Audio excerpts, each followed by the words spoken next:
майко моя, родино мила, защо тъй жално, тъй милно плачеш?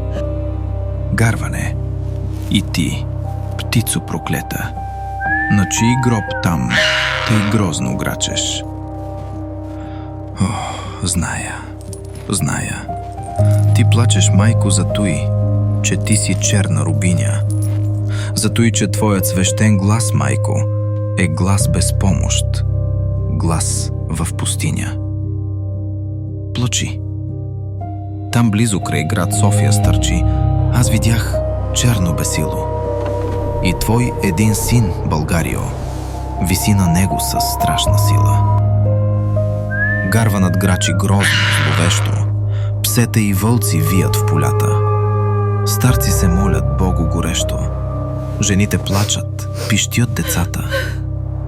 Зимата пее своята зла песен, вихрове гонят тръни в полето. И студ, и мраз, и плач без надежда навяват на теб скръб на сърцето.